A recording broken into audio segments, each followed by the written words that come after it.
beriman tidak? Beriman. Sekarang Allah turunkan hukum khusus bagi insan beriman yang tidak berlaku umum. Kalau kita ikuti, maka terjawab pertanyaan kita, ya Allah, apa manfaat iman kami kepadamu yang hubungannya dengan rezeki? Ya. Dampak iman kami terhadap rezeki apa? Maka diturunkanlah ayat 172 di surah Al-Baqarah itu. Yang tadi 168 sekarang pindah ke 172. Paling kiri agak ke atas sedikit ya. Maka yang tadi ya ayyuhan nasu, yang ini ya ayyuhalladzina amanu. Sudah beda ya? Yang Al-Baqarah 168 ya ayyuhan nasu. Al-Baqarah 172 ya ayyuhalladzina amanu. Jelas? Hei semua yang telah menyatakan dirinya beriman. Kulu tetap sama dulu. Ikhtiarnya sama. Jadi bukan berarti sudah beriman gak ada ikhtiar. Tetap kamu pun kalau sudah beriman tetap hukum ikhtiar berlaku kata Allah. Yang gak bisa, ya Allah, asyhadu an la ilaha illallah, asyhadu anna Muhammad Rasulullah. Jatuh emas 10 kilo dari langit. Gak begitu. Tetap ikhtiar, kulu kerja juga. Tapi perhatikan cara bekerjanya insan beriman. Ini yang ingin saya maksudkan. Dan ini bukan sesuatu yang menghasilkan keluhan.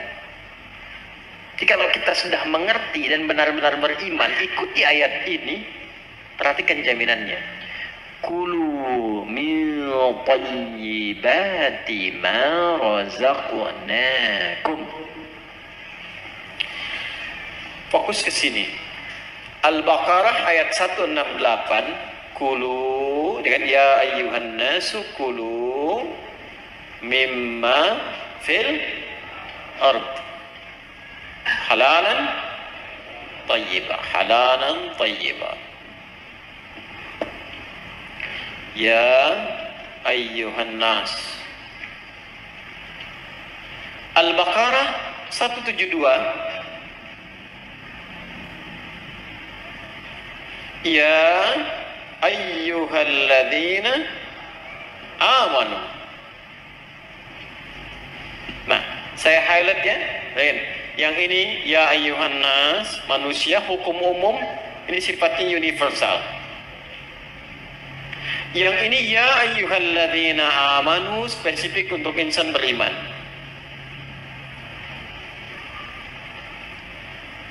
Yang ini kulu mimma fil ardi. Yang ini kulu min tayyibati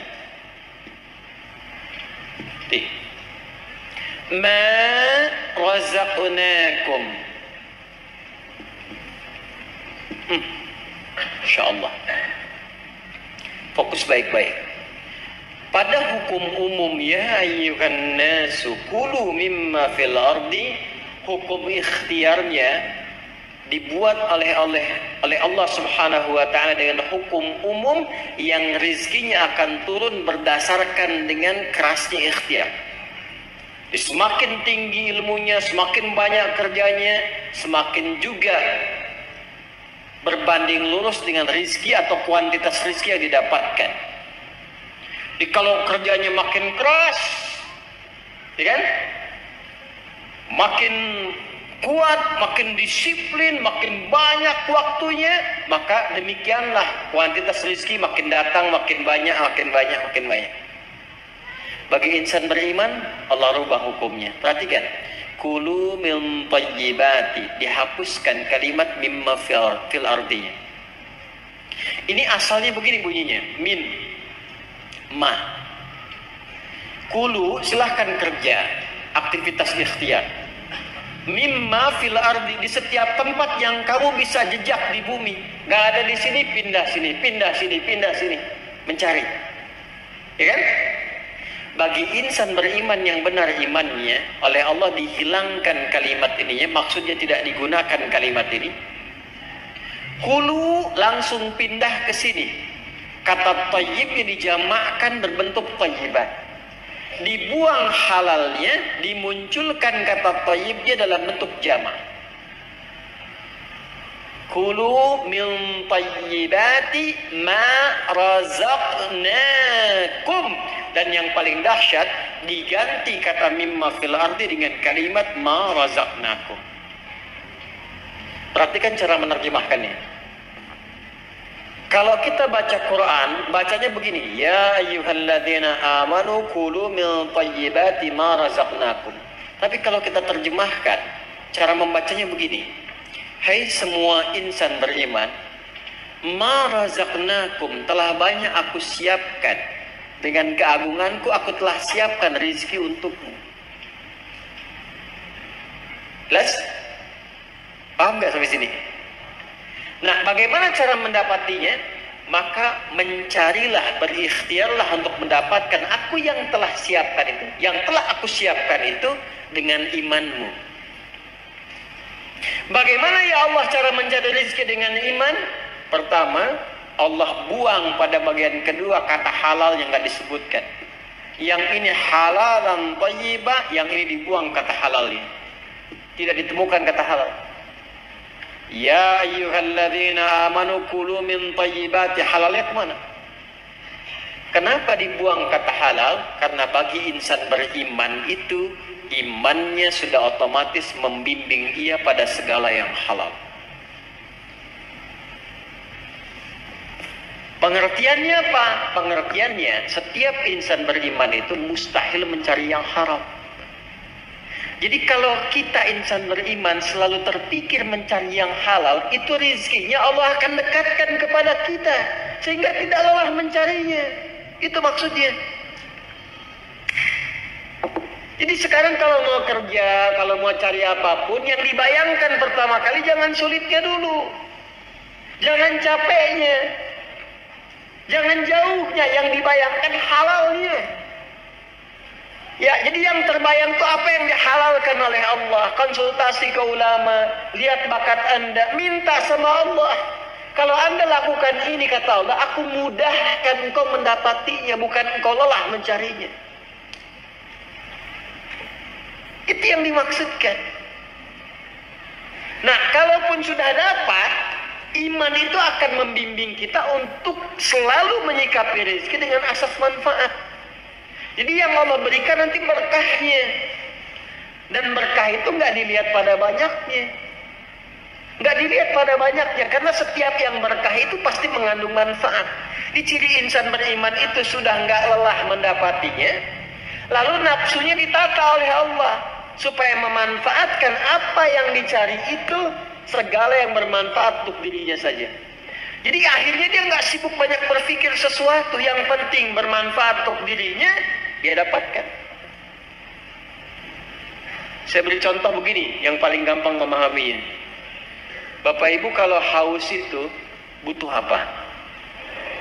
Minum. Sederhananya kan ada minuman, kita minum selesai haus kan? Itu konsep dasarnya. Jadi kalau ada air bening, ini air misalnya bening, airnya bagus, menyehatkan, baik. Kalau diminum, hausnya hilang nggak? Nah, itulah asas manfaat namanya. Saya bukan ingin contohkan saya minum, bukan. Saya tidak terbiasa ceramah sambil minum. Ya, karena memang nggak mungkin ceramah sambil minum itu ya. Simpan dulu. Itu. Yang saya ingin katakan, prinsip minum itu menghilangkan haus. Tapi persoalannya ketika nafsu menunggangi itu, ini masalah. Minum Pak, nggak mau yang ini ya, pengen buah naga. Naganya coba jangan yang di Depok ya caranya. Kebayang nggak? Sekalian beli nasi goreng ya ke Kebon Sirih, mampir di situ. Jam segini suruh nari nasi goreng yang di Kebon Sirih. Padahal di depan udah banyak keliling-keliling, tek. Nyari sana macet, dapat buah naga, begitu mau Kebon Sirih tutup. Akhirnya nggak makan gitu. Itulah nafsu. Itulah nafsu. Kalau sudah ditunggangi oleh nafsu berdasarkan provokasi setan. Paham nggak sampai sini? Maka insan beriman itu kalau dia mencari rizki dengan imannya, maka Allah akan bimbing dia mendapatkan rizki itu dan dijamaahkan bentuk thayyibnya dalam bentuk berkah. Min thayyibati, aku tambahkan kualitasnya, sekalipun dalam pandangan manusia kuantitasnya terlihat sedikit. Contoh begini, 1 juta dengan 10 juta banyak mana? Tapi kalau 1 jutanya berkah, maka akan berbeda kisahnya. Akan berbeda kisahnya. 1 juta kalau berkah dengan 10 juta tidak berkah. Demi Allah saya katakan, 10 juta tidak berkah, besok dipakai, besok habis. 1 juta berkah, besok dipakai, sampai akhir bulan gak habis-habis. Gak habis-habis.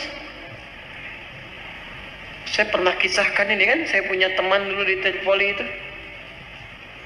Ya, dia dari Bukit Tinggi itu diberikan oleh ibunya yang penyayang. Masya Allah, rizki yang paling halal yang pernah dikumpulkan oleh ibunya, sejumlah $50. Ia berangkat teman-teman sampai di Tripoli, selama 4 tahun itu nggak habis $50 itu, dan nggak pernah terpakai. $50. Sampai dia berazam mohon pada Allah, saya ingin ganti perjuangan ibu saya memberi saya ini dengan menghajikan beliau, dan dikabul oleh Allah.